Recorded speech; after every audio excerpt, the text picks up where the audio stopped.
Oh boy, welcome along to the first edition of 90 Mins on the 90 Mins, 90-minute live stream on X, YouTube, and Patreon, just discussing the previous game, the game, of course, yesterday, which, of course, was Fulham 1, Leeds United 0, own goal from Gabriel Gudmundsson. Thank you very much for giving us the 3 points in the final stages of the game. However, the main talking point from that game, which, by the way, wasn't great in terms of quality from both sides, we need to talk about Kevin. Oh my goodness gracious me. 22 minutes, I think he was on the pitch. If you include added time, he came on with about 15 minutes to go, and he was just unbelievable. That is, for me, one of the most impressive debuts I've ever seen from a Fulham player. I can't remember a better debut from a Fulham player. I remember when Mitrovic made his debut, there was quite a lot of excitement about that. Did he even score? Was it? I can't even remember the first game Mitrovic played, actually. But it was a huge, huge win for Fulham. I mean, it really is. It's a big win in terms of what it means for the table, and it means that Fulham are off to a winning start. Well, have got their first win, so therefore are sort of on the way up after 3 games where I think Fulham were unlucky in a couple games, and we had some decisions go against us. And it was good to have something go for Fulham, i.e. an own goal. And I asked Marco Silva after the game, and I think he was asked it in broadcast. I basically said, given everything that happened against them lot and Man United, is it nice to have something go your way? A bit of fortune when it comes to an own goal. And he said they're basically 2 completely separate things. One's a bit of luck and fortune with a deflection or an own goal from a player, and one is just he didn't say like bad refereeing, but like he implied that referees are in control of making those decisions, which I think is entirely fair. So yeah, it was an extraordinary finish to a really, really poor game. And look, I know it's Sunday morning, most people are out for brunch or bloody hell, first Patreon subscriber of the stream. Meet Neil. I will. Thank you very much, Neil, for subscribing to Patreon. Are we going to have one of those incredible streams where like everyone's subscribing, like Deadline Day? Look, I've had a lot of people come up to me and tell me that Deadline Day was great fun. It was fantastic fun, wasn't it? It was absolutely fantastic. And to all the people who were in the Golden Lion yesterday, I was lucky enough to go into the Golden Lion because I was meeting my other half for what was going to be dinner, but she was taking her sweet time. So I thought I'm going to go in for a pint of lager, and that ended up being 3 pints, and ended up staying for quite a while and speaking to some fantastic Fulham fans who thank you so much for keeping me company. And then obviously I went home and we ended up getting Popeyes last night as per her request. So, which by the way, Popeyes is insanely better than KFC. But let's talk about Fulham. Let's talk about the game, and then hopefully there'll be enough comments which will drive the stream, and it will drive the questions, and then we can ask you for my FPL. Will Kevin start next week? I'm guessing he's going to start next week. You know how like when Reece Nelson was really, really good against, I believe it was Everton.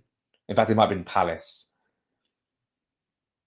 Well, he came off the bench in one game, and we were all like, right, he's got to start the next game, and he did. And I seem to remember when we played Brentford at home in the Monday Night Football, the 2-1 win. He was really impressive. It wasn't to that scale. It was on a bigger scale with Kevin, where like he genuinely changed the game. He made things happen. He linked up with Smith Rowe. He linked up with Sessegnon. And I'm just thinking, like, all the chat in the pub last night was, well, just wait until he links up with Robinson. And he's got Robinson flying down his left-hand side. It's incredibly exciting. And across the next, just under hour and a half before 12 o'clock, we're going to end at 12 o'clock. I don't know if everyone can hear the microphones. There we go. Oh, who cares?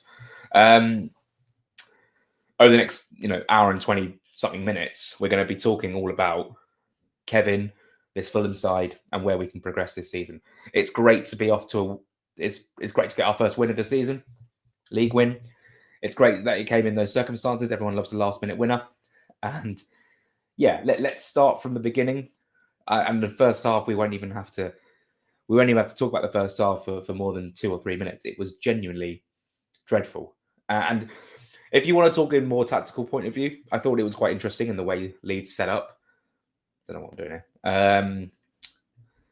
Leeds set up in an interesting way where they made it very, very difficult for Fulham to break them down. I'm just going on FotMob now and getting up the team lineups just so I have some reference points to go off.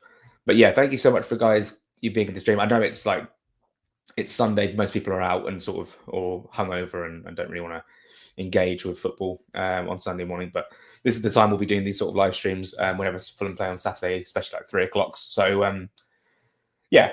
Let's have a look at the way Leeds lined up. Darlow in goal, Bogle, Rodon, Strauch and Gudmundsson. But at times it was quite difficult because I think Statch was sort of playing as a fifth or almost like a third centre-back at times. And Fulham were really struggling to break them down. We're getting into areas where it was Berger and Lukic who, and this is the thing, the concern that came from the performance yesterday and then has been reflected in what Marco Silva said about not signing a new midfielder is it's all too static. When we've got a team sat with nearly everyone behind the ball, Fulham still very, very, very, very, very much struggle to break down a team. And Josh King was trying to come short and sort of flick the ball around the back and try and find Rodrigo. Ball was going to Iwobi a lot of the time. Again, Harry Wilson wasn't seeing enough of the ball on the right-hand side because it was basically mainly going out to the left-hand side. And the good thing is that we now know what Kevin can do, and Kevin offers something so different that it feels like every time he's going to get the ball, no matter how many men are behind the ball for the opposition, he's going to create something, and that's exactly what he did. And look, there's going to be performances where Kevin isn't as good as what he was on Saturday. We're going to accept that, but then again, that was a 15-minute, 16 or 22-minute, whatever, cameo from a player who came off the bench in a dreadful game of football and just made it exciting. And that, for me, epitomizes the excitement and the hype around him. You know, there was a lot of excitement, even on deadline day. Right, we signed him, and everyone was like, I can't believe it, we've signed him. Like, no one's seen him play, apart from that game against Servette and a couple of compilations, right? No one's seen Kevin play. I hadn't seen him play up until that Servette game, and I had watched the highlights. And we were like, what are we going to expect? But you know, the Miners Weekly, who has probably had a field day yesterday. I know Shakhtar, I think they drew their game in the end. But in terms of Kevin and the accolade, we've been talking on Twitter. I need to reply to his message, actually. But if the Miners Weekly is watching, it was just the most incredible performance. And everything that the Miners Weekly said, so I should say everything Dima said in the international break to me on that video, it almost came to fruition. And everything Marco Silva said in his pre-match press conference about what Kevin can offer in those 22 minutes came to fruition. I quite tweeted it earlier where it was like, you know, he can offer something different and come up with a moment of magic or something special like that. And he did. Like he had a go from 25, 30 yards, almost beat Darlow, led to the corner and Fulham scored from. He completely and utterly changed the game. And I think that I haven't actually watched the match of the day analysis yet because I'm only up to the Newcastle game. But I've watched extended highlights from Fulham. And it was just incredibly exciting. And I think that, I saw a few tweets from Leeds fans and I saw one from, what's his name, Nick T28, who's a Leeds fan and also a FIFA streamer from Canada. And he was like, who is this Kevin guy? And that's the thing, he's gone completely under the radar. Like no one else was in for him apart from Fulham and Napoli, apparently. And he's signed for Fulham. And we all, everyone said it on deadline day, I think this is going to be a really exciting signing. And literally, I can't tell you how funny it was being in the Golden Line. Like everyone was talking about him. It was like some revolution. It was like the second coming of Jesus Christ. It was genuinely like the second coming of Jesus Christ. It was incredible, like the amount of hype. And there's also now going to be a level of expectation. Can he do that again? And obviously, you want to see it on a larger scale. And I want to see it against a team who doesn't play with every man behind the ball. And look, they're going to double up on him. They're going to triple up on him. They're going to do everything they can to stop him. They're going to hack him down. But he has the skills and, the crossing ability, the technique to get the cross in for Traore. He has the shot. He has the dribble, one-on-one. Like everything about his game from the cameo we saw was absolutely perfect. Absolutely perfect. I mean, it would have topped off with a goal and he almost scored. And it doesn't matter that he didn't score because that corner led to the corner, which led to the goal. I'm super excited.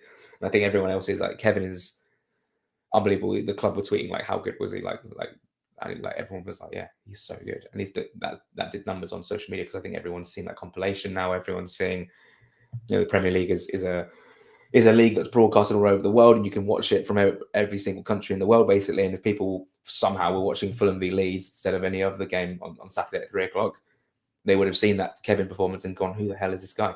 He genuinely, like, I don't want to exaggerate, he looks like he could be like £100 million player, like in a year's time, in 2 years' time. And that's exactly what Dean has said, like in terms of the resale value that he has. And this is the point I want to get onto next, right? Which is why it's so exciting. It's not like, oh, he's here on loan and he'll be going back at the end of the season. We've got him on a 5-year contract with an extra year with a club option, right? We've also got Josh King for 4 years, right? Luke de Fugro, Seth Ridgen. We're really in a good place in terms of laying the foundations for the future.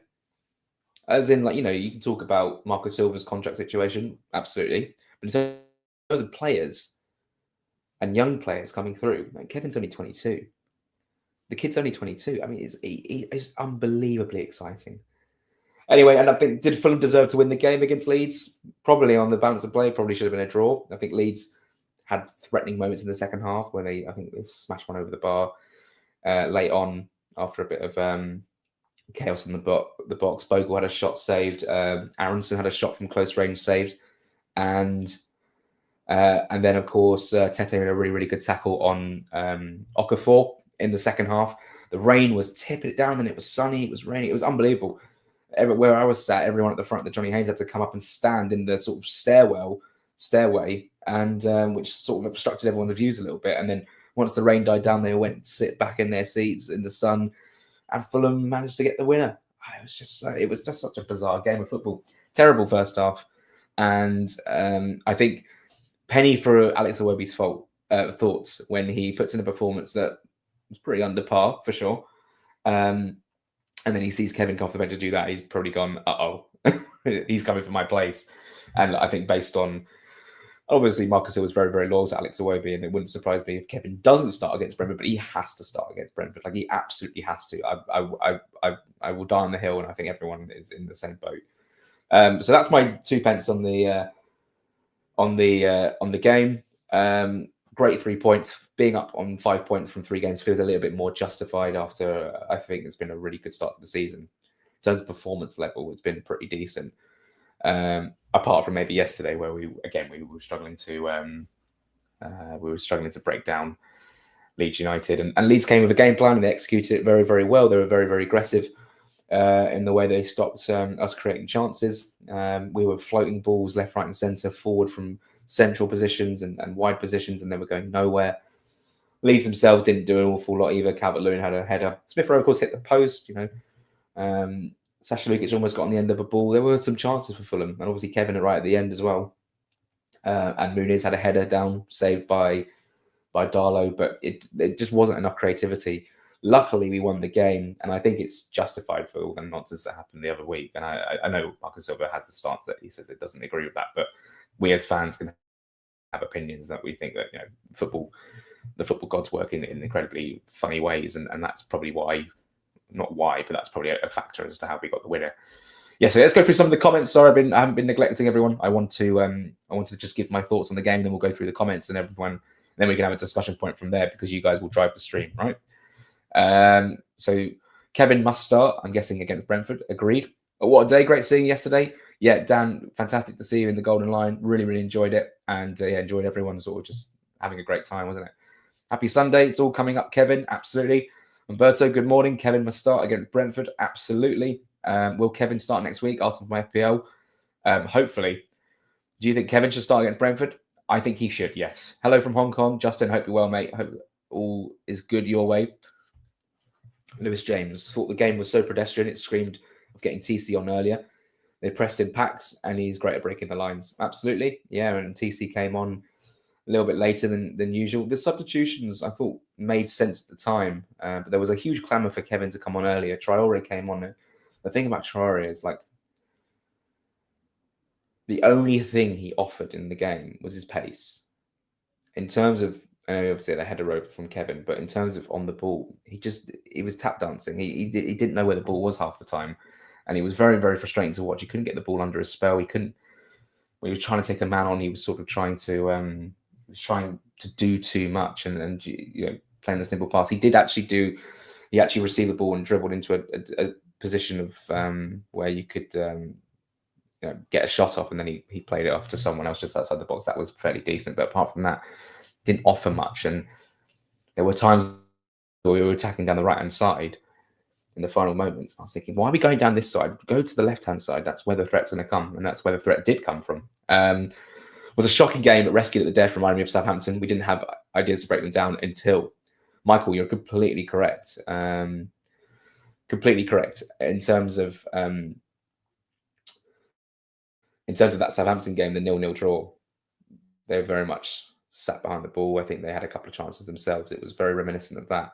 That was the last chance. I think that was the last time we drew 0-0 at the Craven Cottage as well. So you need something, and it epitomizes. You look at this team and you go, well, it's the same as last season, basically, on paper in terms of the starting 11. And therefore, you're seeing the similar patterns of play, you're seeing similar results. And then you bring on something a bit different, something new. And of course, that changes everything. It's not rocket science. We needed that. We needed something new all summer, and we did. And we did get something new. And I'm just delighted. I'm delighted that everyone's excited. It feels like Fulham fans. Let's say that finished 0-0. Let's just say, right? It's almost like, I remember saying, imagine if that game had finished Brighton 1, Fulham 0. And if that had finished Fulham 0, Leeds 0, there'd be some major head loss on Twitter. Major head loss saying, the team looks the same, we can't break down, blah, blah, blah.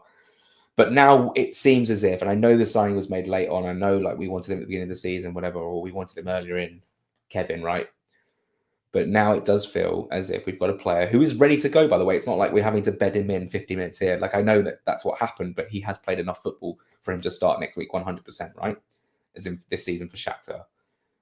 And it feels as if that is the thing that's going to be differential for Fulham this season. That's going to be the different spark that we're going to see from the last season, right? On the left-hand side, someone who can take on a man and be brave. And obviously we've got Chukwueze to come on the right-hand side as well. So we're going to see from him as well. Josh King in the 10. This is all a bit different, all a bit exciting. And King's not going to have a 10 out of 10 game every week, right? King had a quieter game, and he was crowded out and didn't get not much of an opportunity, right? But when you saw in transition, when Fulham get the ball in transition away from home last time, and we played away from home, when King was running, he sat tossing down on his arse like Shardy did last night as well. Well, didn't really sit him down, but it was deflected in off Tosin. It was almost a very similar situation, actually.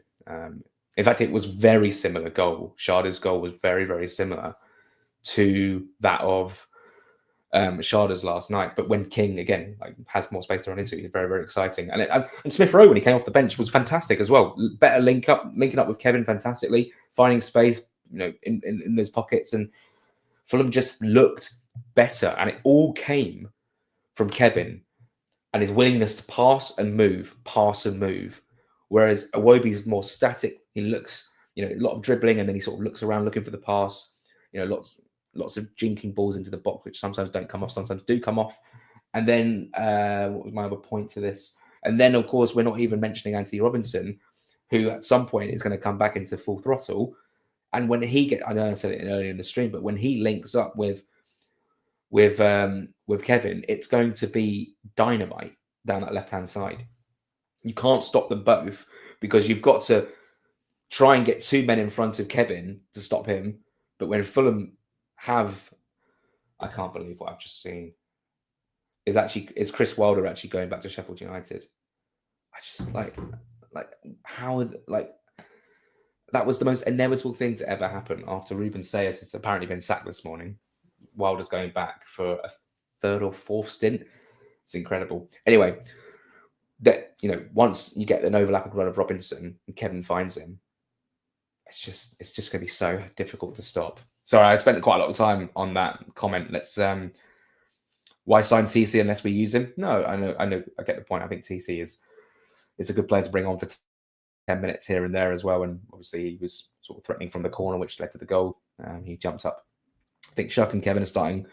I think when Chuck and Kevin are starting, we will look far more dangerous and creative team. Agreed.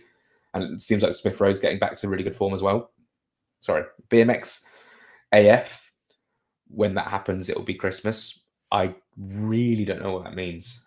How are we feeling about centre forwards? Maybe they will get better with wing service from our new recruits. Yeah, no, as in I think Muniz again. I still haven't seen an unbelievable performance from the start from Rodrigo Muniz in quite a long time. Obviously, since he was killing it a couple of years ago and won Player of the Month and stuff. There were some decent bits from Muniz yesterday. Everyone, I was having a conversation with this guy called Adam on the train yesterday, back from Putney Bridge, and we were talking about how when Jimenez starts and Muniz comes off the bench, it works well for Fulham. And that was very much a case of last season. Whereas this season, because of Muniz and the expectation, the price tag on his head, he's going to expect to start the games. But we need to see a little bit more from him from the start.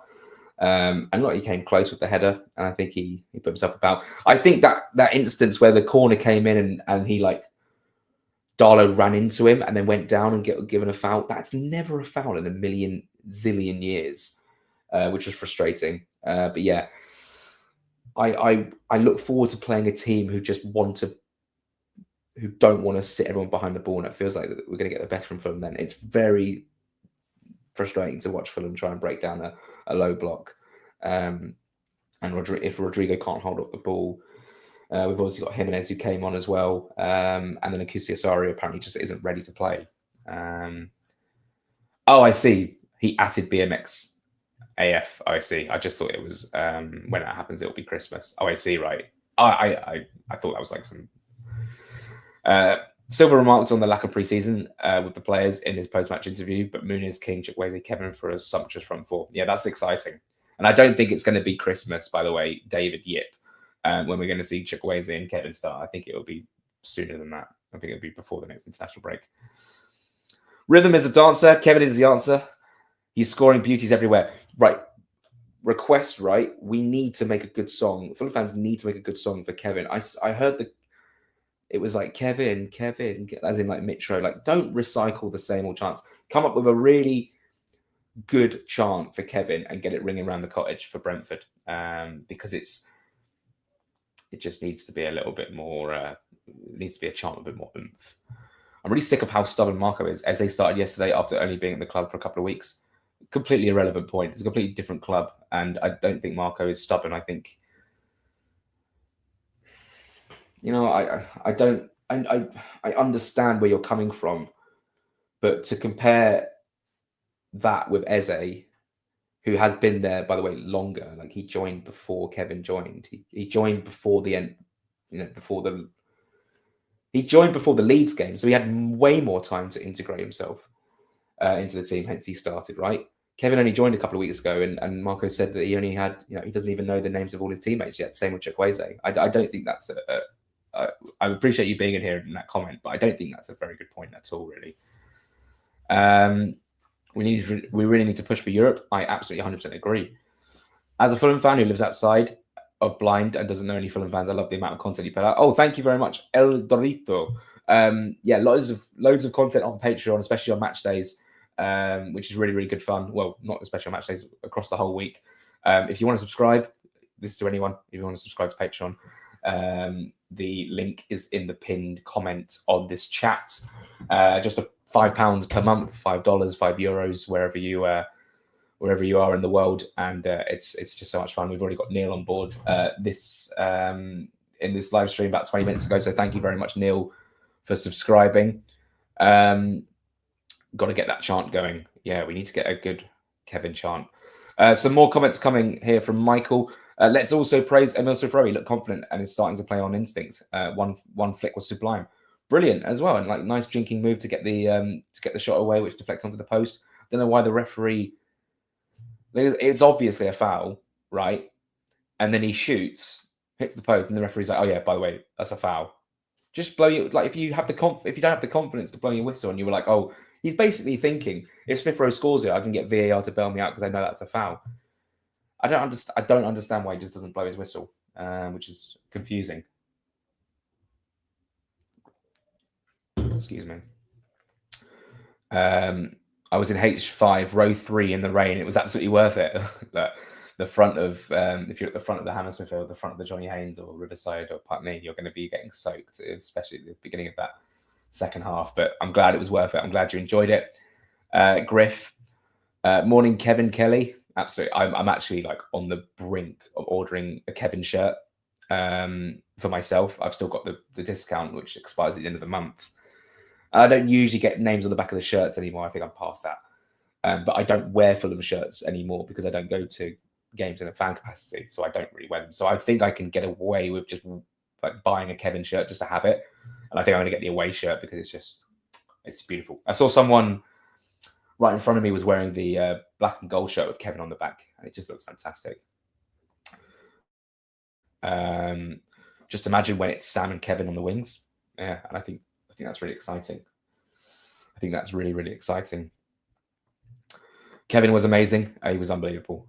Can we talk about Bassi and Anderson this season too? Obviously, the talk is on Kevin, and it's justified because he's sublime. But Anderson and Bassi haven't had a bad game, in my opinion. This is a really good point, and actually, like because all the talk's been about Kevin, it's very much a case that they've gone under the radar.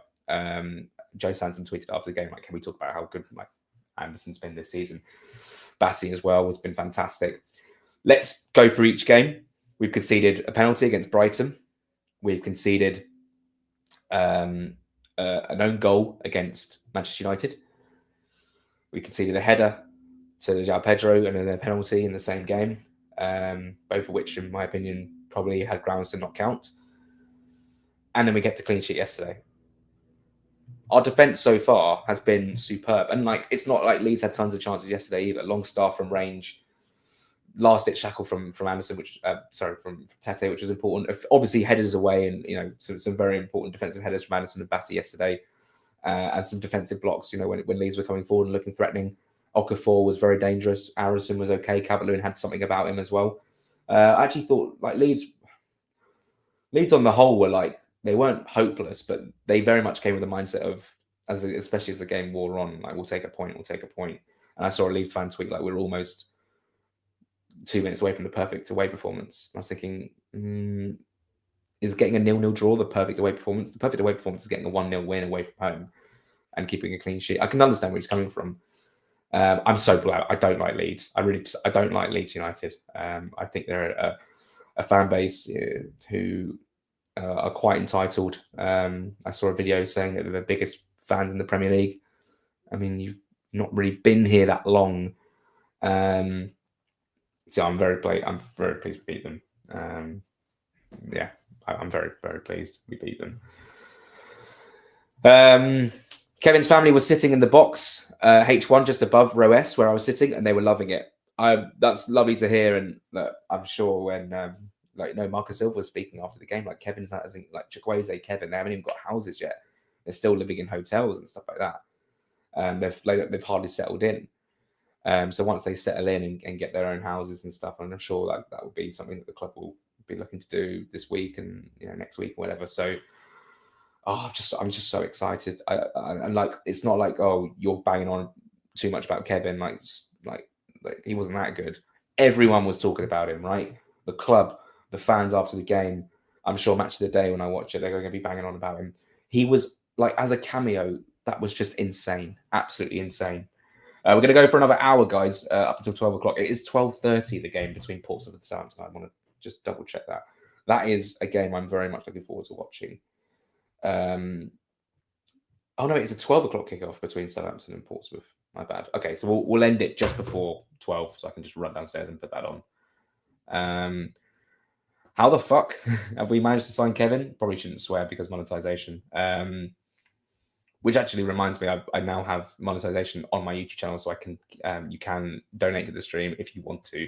I don't encourage that sort of stuff, but I know people on Dead on Day were looking to do that, but that is an option if you so choose. So thank you for everyone for making that happen. And I'm almost at 1,100 subscribers on YouTube, so I think I need a couple more to subscribe to the YouTube channel, and then we'll be there. But the FFC fan, it's incredible. Everyone, I saw Alf tweet yesterday and maybe like the Fulham Bone as well, who were like, how have we got a free run on Kevin? And I don't think it was a free run, but I think it was a tough negotiation from what I'm hearing. So we've done very, very well. It was obviously a player that Marcus Silva absolutely 100% wanted. He said he's been on the radar for a while. He's watched him for a few years. The smile, we all saw it. The smile he had on his face when he walked through the door on Hotspur Park Life, and behind the scenes video. And also, what's worth mentioning is when I was in the press conference on Friday, and I asked Marco about Kevin. When I was asking about him, a wry smile came up on his face when I asked about Kevin, because he was so excited. I think he's so excited. If you caught Marco in like a not media situation, like a candid chat with him, he'd probably, well, I'm not going to speak for him, but you'd like to think that he would be a little bit more like, yeah, I'm really excited about this player. And I think he gave the hint in my question that I asked him, can the fans get excited about him? And he was like, yeah, they can. And thus, has really come to fruition with his cameo. Thank you guys for all the comments. You're actually you're making the conversation tick here, which is fantastic. Let's enjoy Kevin while he's here. He won't be here for long. I don't like these sort of comments. I agree that obviously, let's enjoy him while he's here. But then he's played 22 minutes of football for Fulham. I know everyone's already thinking about, when we're going to lose him. Let's just, if you don't enjoy the moment, I mean, you are saying let's enjoy him while he's here. But, I don't just think Fulham are a selling club as such.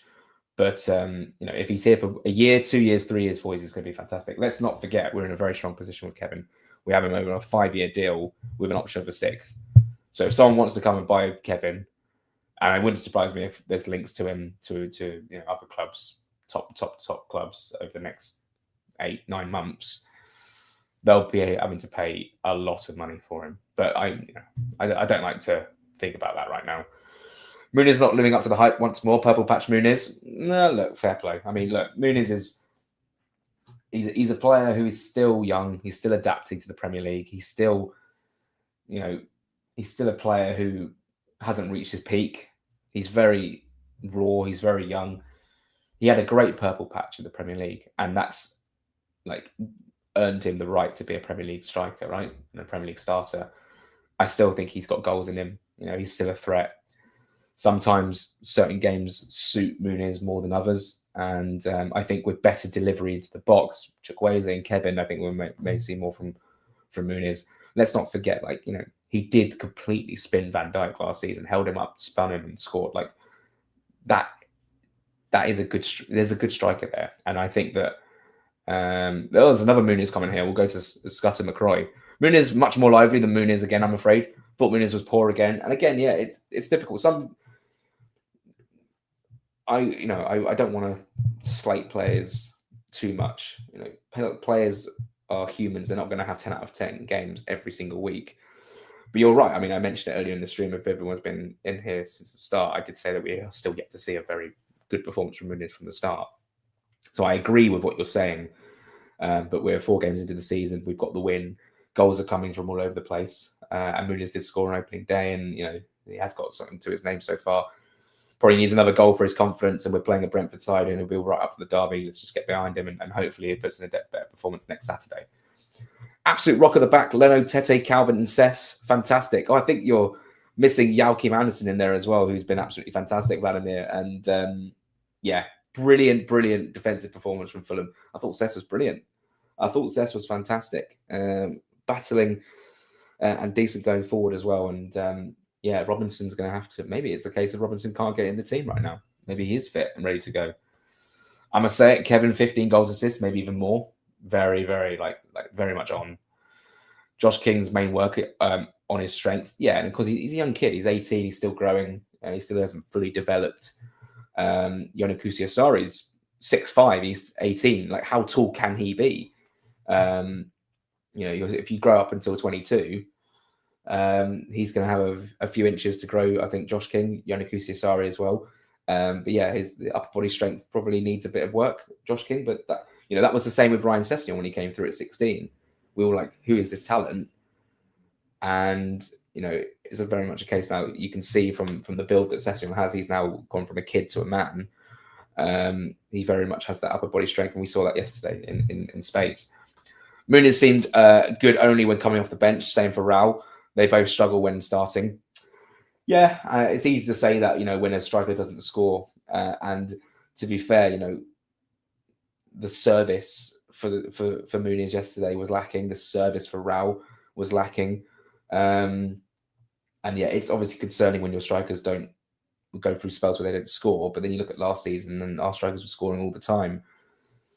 Muniz has to start, and I've said it before on the stream, but Muniz has to start because of the position he is in, because of the fact he's negotiating a new contract, that the fact that Atalanta wanted him and Leeds wanted him, Newcastle were interested in him as well, and Spurs were looking at him as well. So there's got to be an element of patience with Rodrigo. Like I say, he's still young, but as long as there's goals coming from somewhere. And I think, again, I feel like I'm repeating myself, with better service from the wide areas, there's going to be, like, Harry Wilson's got a fantastic ball on him, right?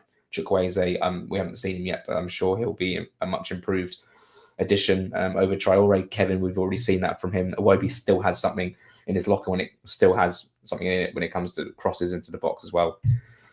I've watched Kevin cross maybe about 50 times. I still have no idea. Oh, I've watched Kevin's cross maybe 50 times. I still have no idea how he did it, or have seen such powerful Trivela with that little backlift. Yeah, he's just done the FIFA 25 Trivela, hasn't he? Where it's just like guaranteed top bins if you green time it. Unbelievable cross, like how he gets the trajectory on that ball from the position he's in. It just again proves that we've got a very talented player on our hands.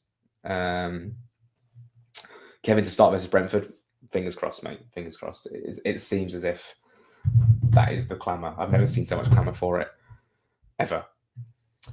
Eze is Prem ready too compared to Kevin. Yeah, that comment about Eze, like Eze's played Premier League football for years. Kevin is only just arrived in London after living in Ukraine for years. So give Kevin some time. I mean, he's he had 10 days with the squad over international break. It wasn't the full squad. So others were on international. The players will be off today, but they'll be back in on Monday, Tuesday, Wednesday, Thursday, Friday. 5 days of training, hopefully. And we'll be ready to go for Brentford. And I think Kevin will have a better understanding of the connections he makes with Robinson, Sessegnon, Smith-Rowe, King, etc., etc. And I think that's going to stand us in good stead. Where do you reckon we'll finish the season? Based off that performance and based off the potential that we have from the other players coming through, I think we can finish in the top 10, 100%.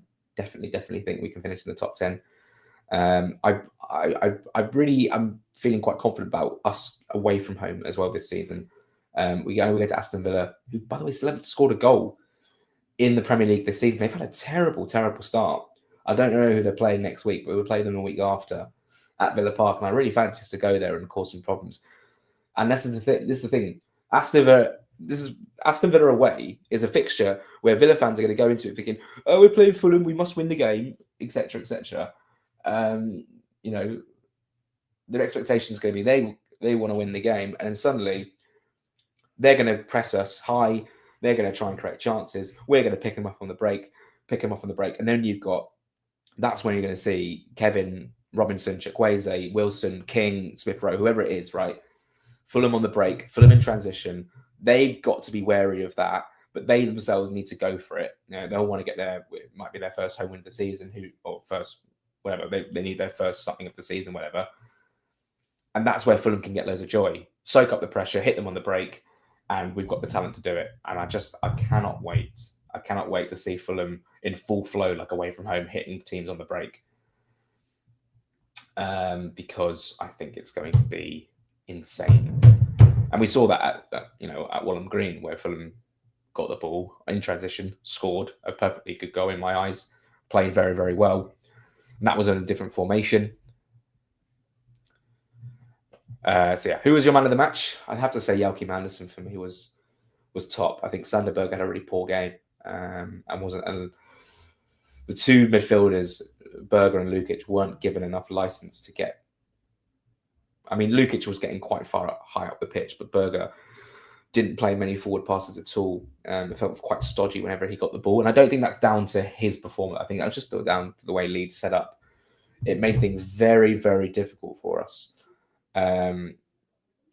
and it was a very frustrating watch. And I said, man of the match for me was Anderson. I thought he was absolutely fantastic. Is it easy to say Kevin was man of the match? Like you could, and I'm sure he'll get the votes, and I'm sure he'll probably win man of the match, right? But based on the whole 90 minutes, the fact we kept a clean sheet, I think Anderson deserves it. Has Sammy started something Kevin Cottage this season? Kevin Cottage. I don't know. I haven't seen the quick take. If Sammy said that, then that might be a thing. Do you think Kevin will start against Brentford? This is like the most asked question of the stream. I'm going to say yes. 20 minutes of Kevin was so good. So good. It's 12, not 12:30. Yeah, absolutely. So I will probably end this 2 or 3 minutes before 12 o'clock, if that's okay. Morning. Hope you're doing well, mate. Hope everything's good. Seen a lot of other fan bases saying how good he was. Good. I want players to be scared of. Sorry, I want other opposition to be scared of Kevin. It's about time Fulham got more compliments in the mainstream media or from other fans. You know, I actually like this. Isn't Fulham fans' fault or anything like that. Whatever. Like the atmosphere is the atmosphere. Nothing annoys me more than just away fans. I remember it was Watford in the FA Cup. Watford in the FA Cup when we won 4-1. They came to the cottage, the big day out. They brought loads of fans, thinking, okay, here we go. And they just spent like 35 minutes, 45 minutes just singing about Fulham and the support. And I was like, bro, it's an FA Cup third round game where not everyone's going to be turning up for it. And obviously, you know, yesterday's a Premier League game, but Leeds, let's not lie, like Leeds bring good numbers and they make good noise, right? And they sang a lot of their own songs. And then they just got to the boring parts where they said, is this a library and your support is, etc., etc. Just so boring. And I'm glad we managed to silence them in the last minute. Do I think the atmosphere yesterday was riveting? No. But then again, like the game, you know, sometimes the atmosphere comes off what's being seen on the pitch. And the game was just so turgid that I reckon, you know, if I was in the stands and I had 2 or 3 pints before the game and it got to half an hour and Umberto, who used to stand next to me, would go, do you want a pint now? I'd say, yeah, go on then. Let's go have a pint. Because the game was just, and you wouldn't have missed anything. So, you know, people going down for pints and whatever. I'm not saying that's the reason why the atmosphere was rubbish, but it was a bit of a, you know, dreary game and a dreary atmosphere from the Fulham fans. The night game, and then again, you're playing the night game, 8 o'clock kickoff against Brentford at Craven Cottage. It's going to be rocking, and like, if everyone's seeing it, if Kevin starts, everyone's going to be well up for it. Everyone's going to be well up for it, and it's going to be great. So we will see. We'll see. Oh, okay. Okay. Get King on Adama's gym and bulking diet. Definitely. Don't see what people see in Raul. He can't be a starter. Well, I think Muniz is going to be the starter from now on for sure. Imagine Adama was able to play right back like what United did to Antonio Valencia. I know it won't happen, but Jedi and Adama as fullbacks, just wow. Yeah, in terms of pace, like good, but like the good thing about Robinson is that he's got technical ability on the ball as well. He can play a pass. Whereas I think that when Adama gets the ball, he sometimes just takes a few touches to settle himself. And if you're trusting him to play a pass or receive the ball when he's being pressed high up by a very scary winger, that for me would strike fear into me. So, you know, someone like Kenny Tete is just very, very good on the ball. And by the way, Kenny Tete yesterday had an outstanding game. Interesting. FFC fan. People are slating Muniz who have very little creativity when on the pitch. Kevin and Chukwueze, each side will create loads of chances for him and he'll score. I agree. Better service means strikers who especially are aerial targets like Raul, like Rodrigo, will have more to get on the end of. And yeah. Harsh to judge Muniz on low block games. Agree. As long as they hold up play, it's fine. As long as they hold up play, it's fine. We should give him time. Absolutely. And I think maybe like if you look at it in the Championship, when we were playing under Silva in the Championship, and Mitrovic would hold up the ball very, very well, and then still score goals as well. You can look at it as like opposition not being as good. You can also look at it as Mitrovic is a better striker, which I believe at the time he was absolutely on fire, as the song suggests. And I think, yeah, he's just got to be a little bit more streetwise in the box does Rodrigo Muniz. Again, like I go back to that, like he doesn't foul Darlow there, right? What happens between the two is just not a foul, and yet the benefit of doubt always goes to the goalkeepers. They're always trying to protect the goalkeepers. It just annoys me a lot because like, yeah, it's just an annoying situation. But I agree. Like the moral of the story when it comes to Rodrigo is he'll get more goals with better service, but also we've got to see a little bit more from him when he's not getting the service. We got Jack Kelly using FC25 as a reference before GTA 6. Look, I play FIFA. I've played FIFA all my life, but I'm not getting FC26. One, it's a trap. Two, I don't have time anymore. I just don't have enough time. And three, the thought of like the trap is right. I think this happened a day before FC25 came out. I saw it and I was like, oh, I could actually get it. And you think about all the evolutions and you can do that, or think of the team you can have. And the same is going to happen this year where you can have a Josh King card sitting at 68 and you can evo him up to an 85 and 86, whatever. It sounds fun, but those days are finished. And I'm not sitting here playing like grinding champs, grinding seasons and division rivals and stuff and just getting upset. I'm not great. I'm like a division like 6-5 player. I'm not brilliant. I'm not the worst player. I can still get champs rewards where I feel fairly satisfied with what I've done. But I've sat in my room many an evening or many a like a very early morning grinding champs in like FIFA 2021 and just like feeling this like cloud of rage.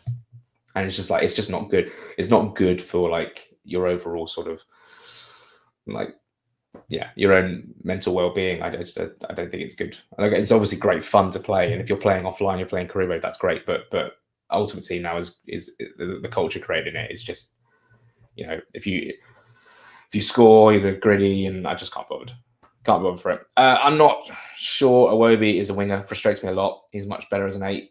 It's interesting. I mean, that's what I said to Marco on Friday. I said, look, do you say you didn't get a midfielder in, does it give you more comfort that you can play Iwobi in the 8? And he just said, well, no, not really, because we needed a midfielder and like a natural midfielder. And I was like, yeah, fair enough. Iwobi is a winger. Like, this comment is, I understand it, right? But let's not. This comment would make more sense if last season he was crap. He was crap, right? Last season, he was brilliant. That was probably the best season Iwobi's ever had in his life. And that all basically came from the left-hand side as well. He's got it in his locker. He just doesn't... He's not blessed with incredible pace. His footwork is very, very good. His end product has lacked over the last 6 months. But he's still got it. You know, when he picked up the ball... I think he might have been playing in the 8 in that position when he scored against Everton, when he picked up the ball and... from Smith Rowe and fired it in, because I think Nelson... No, but then again, Nelson was on the bench. So maybe he was playing on the left. He can pick up pockets of space. He can score very, very good goals. He set up a goal for Emil Smith Rowe as well. Yeah, I think Iwobi's still a good player, but you know, now we've got Kevin, it feels as if he's the obvious starter. I know it wasn't a great game, but there was positives. We never normally win after the international break. Really good point. I didn't even realise this until like 25 minutes after the game. Like, I made a whole song and dance about all our results after international break under Silva, and they've been terrible. So it was nice to finally win one and get a clean sheet. But again, like the performance levels after an international break is still poor, right? Like it wasn't a blinding performance from Fulham, but yeah, I'm super pleased we won the game, and hopefully now we just put that one behind us. Hopefully, like at the end of the season, when we look back on this Leeds game, we could be like, that was absolutely huge for our season. And I think it's a real platform for Fulham. I think that's a really important win for us to get. If you'd have gone, and I said this in the pub yesterday, like 5 or 6 times to different people, if you'd have gone into the 4th game with no win and going into the derby against Brentford, it's just huge amount of like anxiety on that game. And then if you drop points, you lose to Brentford or whatever, it's just gonna be a nightmare. It's great that we've won. We're in the top half. You know, we were in the relegation zone over the international break. Just didn't matter whatsoever, really. The table doesn't really matter after until 7-8 games into the season. But I am pleased that we are obviously onto 5 points. We've got the first win, clean sheet. Delighted, absolutely delighted. Kevin and Chuckways. Oh, sorry, I missed Ross's comment.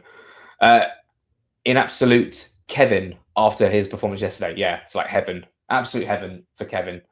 Absolutely, I just loved it. Kevin and Chukwueze are the way we would beat a low block. I agree. I mean, it's difficult to say Chukwueze because we haven't seen him yet in terms of with a Fulham shirt, but certainly Kevin. Certainly Kevin. Last 10 minutes atmosphere was okay, but it wasn't great. No, I agree. Well, we've almost got to the end of the comments here.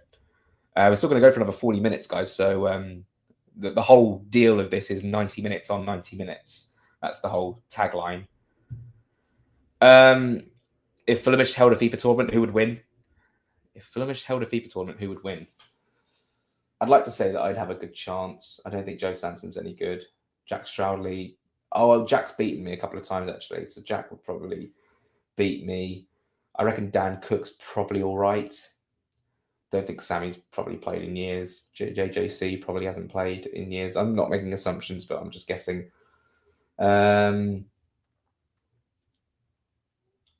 Stroudley, maybe. Yeah, Freddie Cooper, probably Freddie Cooper.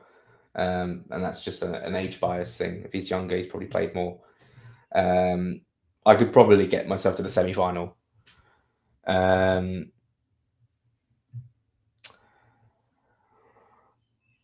Jack, what is your biggest fear in life? Mine are spiders, clowns, and Leno getting injured. That is funny. Yeah, Leno getting injured would be a bit of a nightmare, wouldn't it? Biggest fear in life is just regrets, probably. I hate having regrets. That's heinous. Fulhamish held a boxing tournament. Who would win? Dan Cook. Any day of the week. Dan Cook would win any day of the week. Is Harry more effective coming off the bench, provided such a spark last season? No, I know what you mean. But I think Harry Wilson has demanded, essentially, that he needs to start more games. And yeah, he wasn't unbelievable yesterday, but yeah, it wasn't unbelievable yesterday. Came very close to the free kick. It was nice when we got the free kick. We all knew that Harry was going to take it. He was a great impact sub for that period where we beat Brentford, we beat Crystal Palace, and etc. etc. But I want to see him start more games because he's such a quality player. Such a quality player. Who are your wingers for the filth next week? I've never seen Brentford described as the filth, but I'm all for it. Wilson right, Kevin left for me. Chukwueze off the bench, if that's okay. I don't think we should throw Kevin. Sorry, I don't think we should grow Chukwueze straight into it. We should probably manage his minutes like we did with Kevin. And then what will happen is, Chukwueze will come on at 75 minutes, be unbelievable 50 minutes. Everyone's like, oh my God, we've got the two best wingers in the Premier League. So we'll see. Did you catch Bobby Zamora on the Akin Fenway podcast? I don't listen to that podcast. There's so many podcasts I need to get through, but I have seen some clips from it. I saw a clip this morning from it. Goes into good detail about his time at Fulham. Also, still working on the Dembele interview. Yes, Caleb. Not to give away anything, but not to give anything away, but I would like to interview Moussa Dembele the first, and I still need to try and get that organised. I'm trying to get in touch with someone who can get in touch with him. He's not the easiest man to get in touch with. So, I have a list of players and ex-players I want to interview, especially this season. I think I'll make the Patreon content just up a different level. I'm investing in new equipment and stuff like that. So that's going to be very exciting. And that's all thanks to the Patreon subscribers as well for making that happen. I definitely am looking into that, and we'll see what happens in the near future. Thought Tete was brilliant as well. Thought he was man of the match contender. Yeah, you could give anyone across the back four, even Leno as well, the man of the match award. I think for me, Anderson was just top level.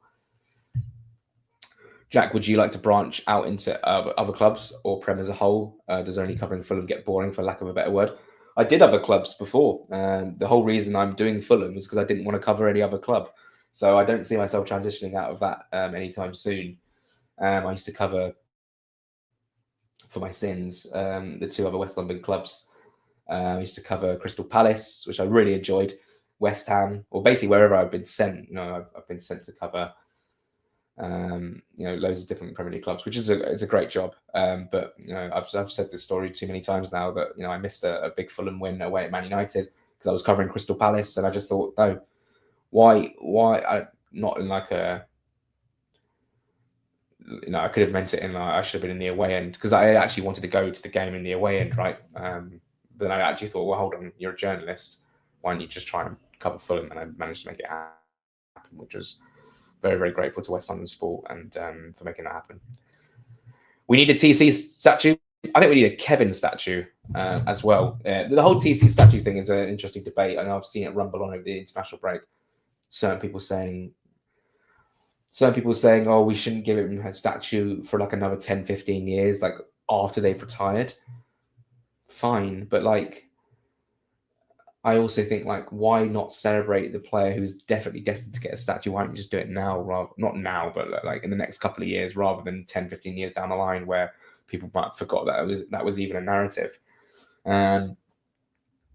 People are going to have opinions, and like if they don't all align, that's absolutely fine. But in my opinion, I think that the statue should be outside Craven Cottage, and it should be out there by 2028, in my opinion, which would be great. Did you see the side of the stadium announced Asari instead of Kevin? Yeah, someone texted me that earlier, and I didn't see it at the time. In fact, I tweeted Kevin replaces Iwobi. No, in fact, I tweeted Iwobi replaces Kevin, and I had to change it to Kevin replaces Iwobi. My head was on Mars.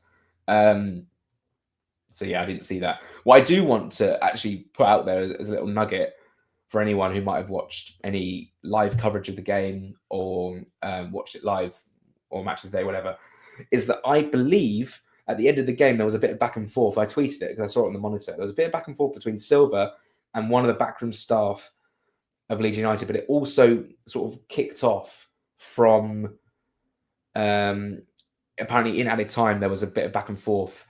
Daniel Farke, I think there might have even been in the extended highlights. I saw like they started to show Daniel Farke on the monitor, and I think he went to turn back to talk to someone on the Fulham bench, but they cut from the shot.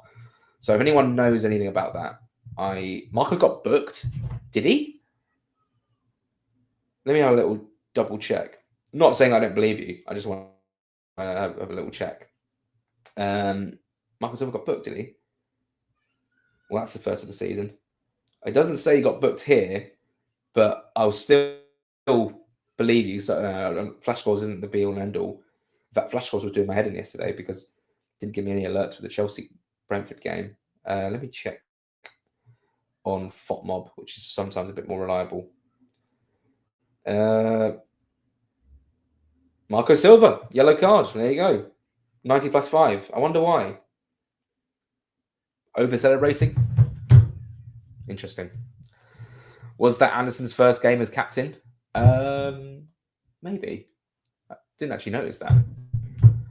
The left side of Kevin and Robinson will be unbelievably exciting. Surely will be the quickest left back flank in the league. Do you know how long it will be until Robinson gets integrated in, depending on fitness? Well, the fact he's on the bench and he could have come on. I was actually surprised he didn't come on, but I thought Cesc was having a strong game.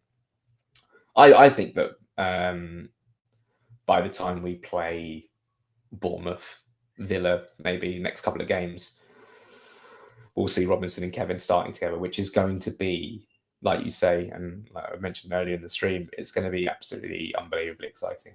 I cannot wait for that. It's going to be unbelievable. I'm going to have a glass of water quickly.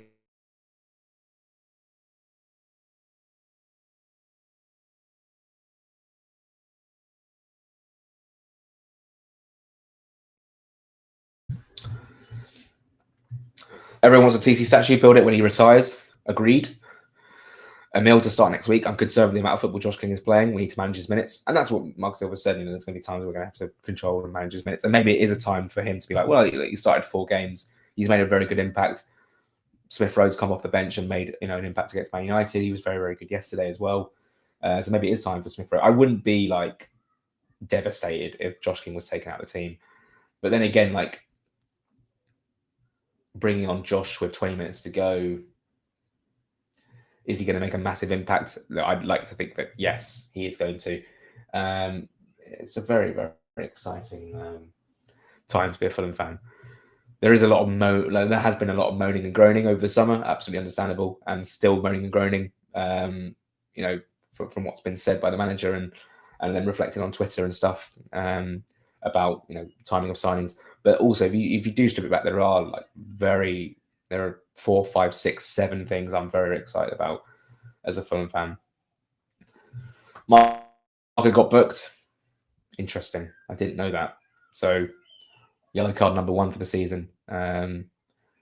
It's funny, I don't know how he avoided a booking against them lot down the road 2 weeks ago, and then obviously didn't get a ban for what he said in his post-match. Not saying that it warranted a ban. I'm pleased that he said nothing that would have got him a ban, and then he gets a yellow card when we score in the last minute of the game. That's some fair play. Maybe we can melt down the MJ statue. It's already gone. Fotmob says we're going to play him in centre mid. I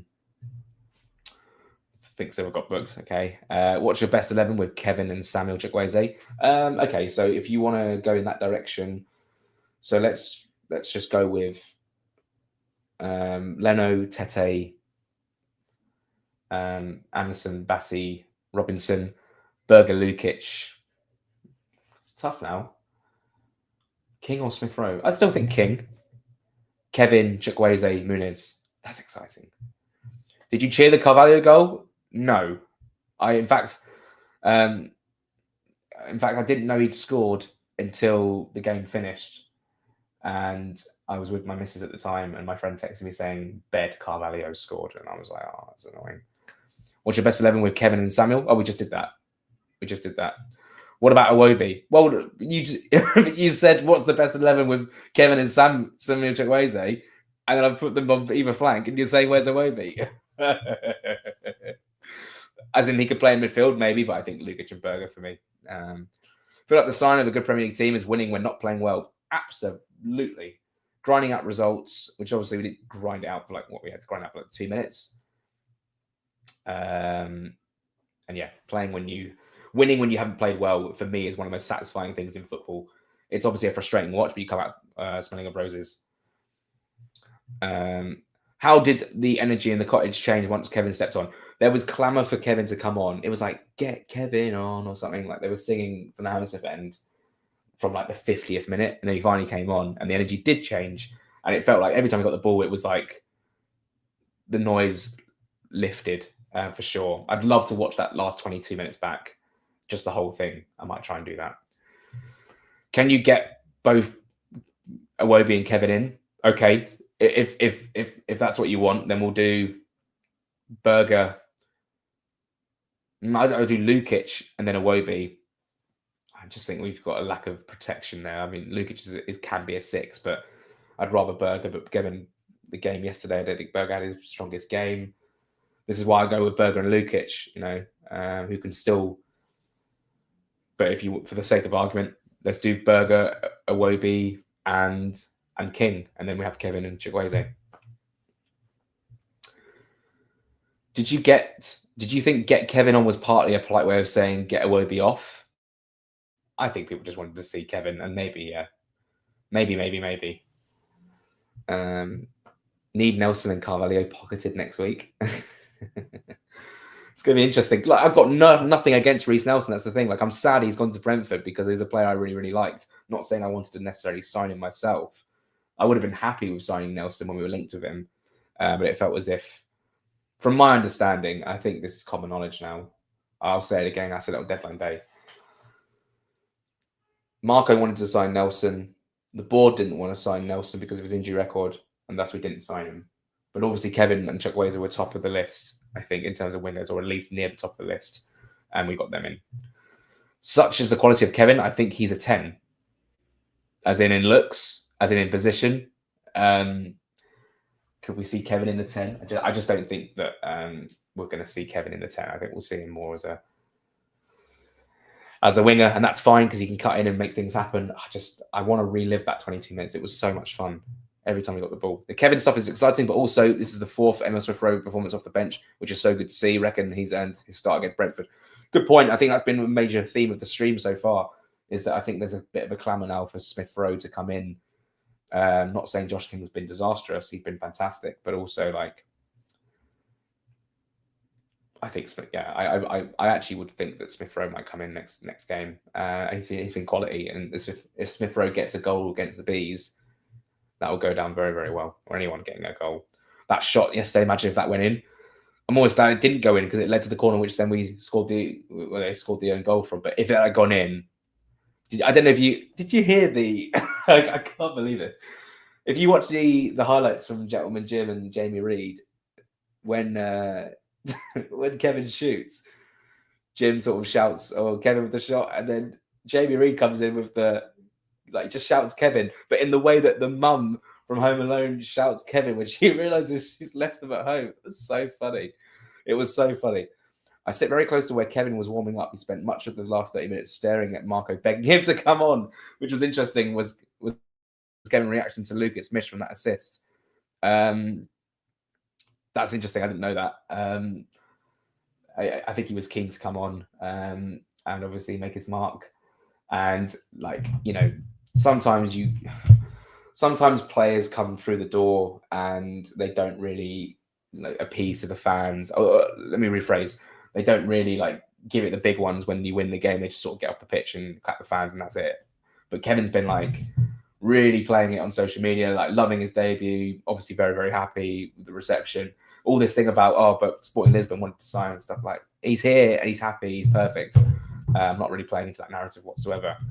But yeah, it's been a really good. I wish there was more to talk about in terms of the football because it genuinely was obviously all about that last 22 minutes because the rest of the game was absolutely terrible. A tweet here from Joe Sanson, which is interesting. Why on earth did Leeds sub Okafor, by the way, the only player causing us any issues at all? Absolutely. Who came on in his place? Who came on in his place? Was it Nemecha? I think it might have been Dan James on Nemecha. Here it is. No, that was for Calvert-Lewin. He came on for... Wait, he came off for Jack Harrison in the 68th minute. He was good, Okafor. He was very good. Dan James then getting injured as well after coming on was rotten luck. Rotten luck. Jack Harrison came on, who I just don't think is a very good player at all. At all, really. At all protected. I do wish Kevin came on 60 minutes. I don't think Adama gets game time that much now. Well, I mean, they play in different positions. I know what you mean. One plays on the right, one plays on the left. The thing about it is, right, from Marco's position, and I get the clamour and I get the argument, but when you get I'm going to make a reference here that's not niche, but it's sort of relevant. In Toy Story, when Andy gets new toys, he not only plays with the new toys, but he also integrates them with the old toys, right? So he's not going to neglect. Neglect Woody, Buzz Lightyear, because he's got Jesse and he's got the horse. Can't remember Bullseye, the horse. He's going to play with them together. So it's very much a case of just because we've got new toys in Kevin and Chukwueze doesn't mean that Marco Silva's grabbing Iwobi and saying I don't want to play you anymore, like that meme. I think it's a case of we can all play together. And actually the real point of this, without me being silly, is that Marco Silva is obviously very, very loyal to a player like Alex Iwobi, who's been here for a while and done very, very well. So you can't just be I've got Kevin in now. That means you're not playing anymore. Because Iwobi can still offer things, that are helpful for the team. He didn't have his best performance yesterday, and obviously Kevin comes on. And everyone's like, well, this is it now. We've got to play Kevin. And obviously that's a huge narrative, and that's obviously a huge point. But, Iwobi's still a player who can offer something, and Marco Silva likes Iwobi. Marco Silva is loyal to his players. Whether it's frustrating, whether it's a hindrance, I can understand that from obviously a fan's point of view, but it's just the way of the world. If you get a new friend, you're not going to just be I'm going to chill with that friend and not see all my old pals that I've been friends with for years. You're going to try and all see each other together. I don't know if that made any sense, but do you think we go in for a centre mid in January, and do we fast track Seth? Yeah, that's interesting. Like, I just don't think if Seth, I know, okay, you know what? I was about to say if Seth didn't play against Bristol City, that's quite telling. But also under 21s played that night as well. Which, by the way, under 21s are playing West Brom on Friday, which I'm very much looking forward to going to Motspur Park. They're also playing Tuesday night against Truro, which I'm not going to because Truro is like a million miles away. I think we will go for a centre mid in January, 100%. And I think Ridgen will play at some point. I just don't know when. It could be against Cambridge. It wouldn't surprise me if it was. Like I said, because under 21s were playing against Bristol City that night. It wouldn't have played into the favour for Hayden Mullinson. He would have needed Seth for under 21s. But if under the 21s are not playing when we play Cambridge, who of course are League 2 opposition, wouldn't surprise me if he's in and around the squad. I wonder if Iwobi might be an option in the 10, sticking him, King, Emmelsmith-Rowe and Wilson. Between him, King, Emmelsmith-Rowe and Wilson, we have some good options, quietly building a very scary attack when you think about it. We are. I mean, whisper it quietly. Our attack is looking very, very good, and we haven't seen the fruits of it all right now because we haven't seen Chukwueze and we haven't seen we haven't seen Chukwueze, we haven't seen Kusiasari either. But our attack's looking very, very good. And I think what the frustration is for me is that sometimes this attack on paper, let's say it's Wilson right, Kevin left, or it's Chukwueze right, Kevin left, you would actually want a smaller, more direct striker, not necessarily always having to play balls into the box to try and find your Rouse and your Rodriguez and Kusiasaris. But this is why Marco Silva said that the profile of striker was not one that we were looking for, which was Kusiasari. Wanted someone with a different profile of striker, right? Because it just adds a different dynamic to our game. I just imagine a situation where we sign someone. I can't pinpoint a striker. I can't pinpoint a player of that mold. But let's just say we sign someone of that mold, right? Let's say he's 5'9" or 5'8" and fast. Kevin cuts inside on the left-hand side, and he sort of plays like reverse ball. You know how that Gyökeres chance yesterday when Madueke gets the ball on the right-hand side, and then he like checks back. Gyökeres makes the run round the back, and then he ends up hitting the bar, hitting the post, whatever. Something like that. And I know Gyökeres is 6 foot, whatever, but the striker receives it, cuts back inside and shoots. It doesn't always have to be the target man in the middle. And I think that's the frustration from maybe Marco's side, is that we want a different profile of striker to give us something different, not only on the wing like we have with Kevin and Chukwueze now, but down the middle as well, where we have Raul and Rodrigo, two very similar builds. And then you bring in someone like Kusiasari, who is obviously 6'5" and very much a similar build as well. But yeah, we have a very good attack. He was begging Marco to come on, Jack. When Lukic missed, Kevin threw his arms up to say, "How'd you miss that?" We need a Kevin cam so I can watch that back. What were your thoughts on Leeds? Reckon they'll stay up if you had to the prediction? Yeah, interesting. I spoke about Leeds at the start of the stream, and I sort of let's look at all their performances so far, right? 1-0 win against Everton in what was one of the worst games of football I've ever seen, right? They got through it for a penalty. I think Okafor scored. Was it Okafor? I can't remember. No, it was Nemecha. I can't remember. Anyway, someone scored. They won the game. Everton were poor, but they've since been very good. Then Leeds go to Arsenal, get smashed 5-0. It happens. Then they host Newcastle and get a fairly decent 0-0 draw. They haven't conceded at home yet. Then they go away and concede in the last minute against Fulham in a game that was fairly even. They've been okay, right? But they haven't offered much of a threat. Dominic Calvert-Lewin, for me, is just not a very good striker for the level. James now being injured is really bad news for them. Nonto's obviously very good. Aronson, for me, is very good. Okafor looked very, very good yesterday. Harrison's very, very mid. They've got a decent squad. I think they'll be in a relegation battle for sure. I think their biggest strength is their defence and their midfield, for sure. Where they haven't conceded many. I know they've conceded 5 against Arsenal. They're obviously different quality, but their midfield is good. Longstaff, Statch. And obviously, when Tanaka comes back, Ampadu, Gruev, they've got really good players. And Bogle was good. Gudmundsson was okay on the left-hand side as well, despite giving us the 3 points. Thank you very much.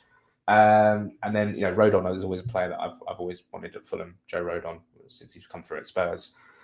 And then Pascal Struijk as well is a decent option. Once they get Perry back, that would be bigger for them, because obviously Darlow and Meslier aren't quite up to it. And in terms of their other subs, which I can't see right now, yeah, they've got a decent squad. Any idea when Jedi is back to starting? No idea. I mean, it could be next week, it could be the week after, but the fact he's on the bench means he's fit enough to play. Maybe the game didn't suit Robinson coming on. I thought it maybe did suit Robinson coming on, but I thought Sess was having a strong game. Leeds doubled up on Kevin immediately when he came on. The boy definitely has a reputation already. But still, if he was doubled up, right, he's still getting past him. He's still getting shots away. He's still getting crosses to the box. It's going to be a case of every team's going to double up on Kevin. But thankfully, it looks like he's got the skill and the center of gravity to get balls in the box and create things. So doubling up on him, they can do all they want, and I still think he's going to create. But Adama did really well yesterday when he came on, took on players, good crosses in. Maybe he should have done better with that header but he caused problems. He caused some problems, but I still think he was a little bit behind it. A couple of times where he just can't get the ball out of his feet, taking too long to make decisions. But yeah, overall was positive. Iwobi is an 8 and always has been.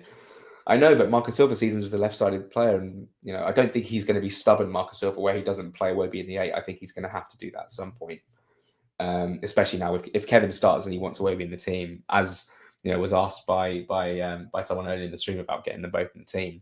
I think that maybe has to be the direction we go in. Also, it's interesting that Marco Silva also said that Chukwueze can play as a striker as well. It's interesting. He played a striker for Villarreal. Thought they reminded me a lot of us when we got relegated under Parker. Interesting. As in like a lot of quality, but not enough sort of penetration in the final third.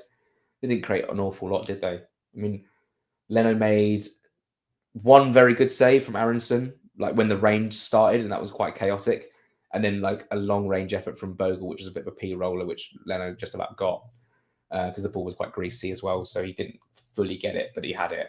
And it was a fairly easy save. Apart from that, I'm struggling. Oh, Calvert-Lewin's header, but yeah, that was a very much like a comfortable save as well.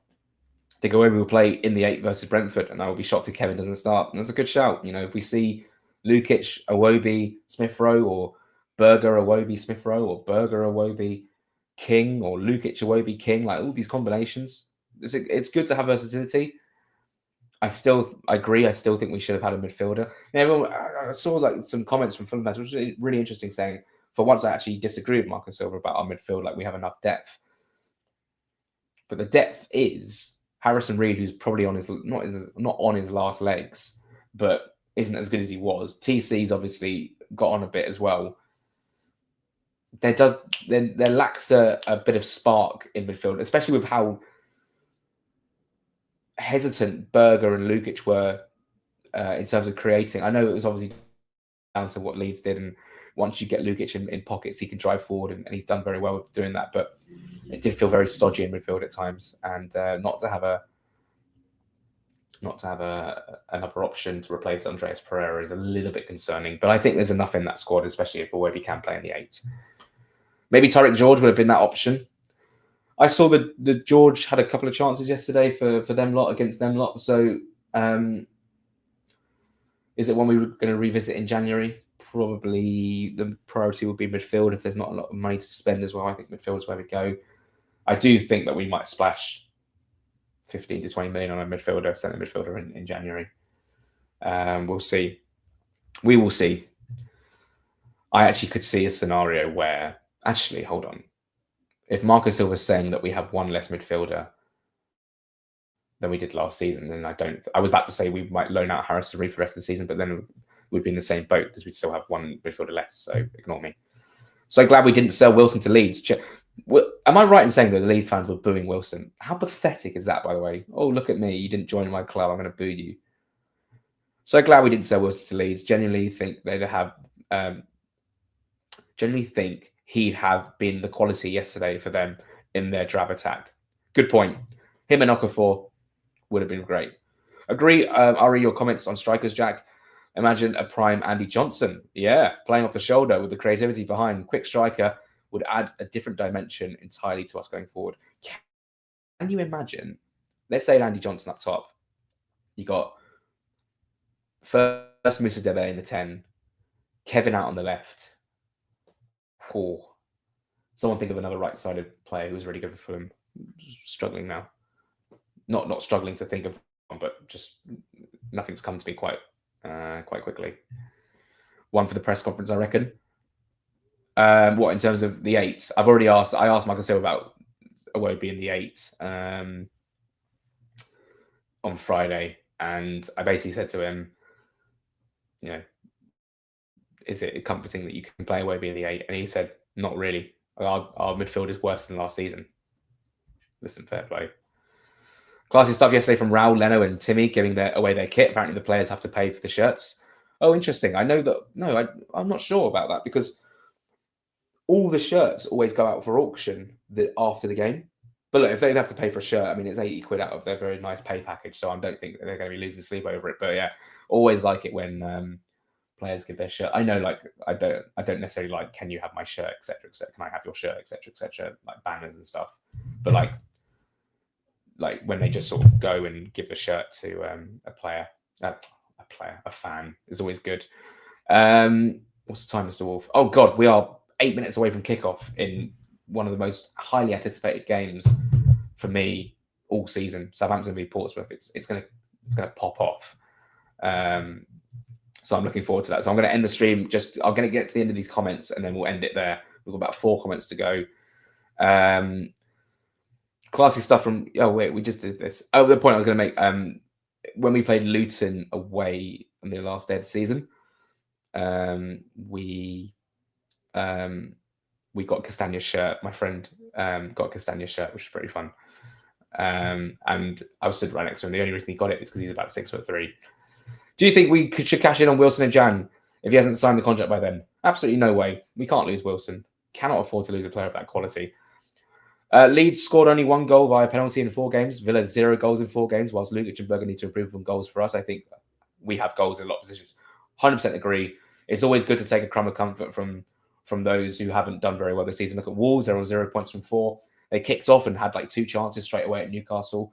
They didn't play awful, but they obviously have 0 points from 4. That's obviously a huge boost for teams who obviously are looking to stay in the division.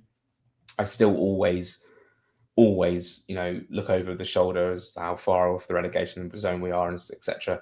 And it's always good to get off to a good start in the Premier League. So yeah, that's a good point. Harrison Reed on his last legs, then the feed cut out. Is he ill? I don't know what you're referring to, but the point that we haven't made in this stream yet, which I really should make, is interesting. Is the depth is good now, where if everyone's fit, you've got 20 players and 11 bench, and 4 always have to miss out. 4 first teamers have to miss out. So who was it? Cuenca, Harrison Reed. Let me just double check. Was Harrison Reed on the bench? I don't think he was.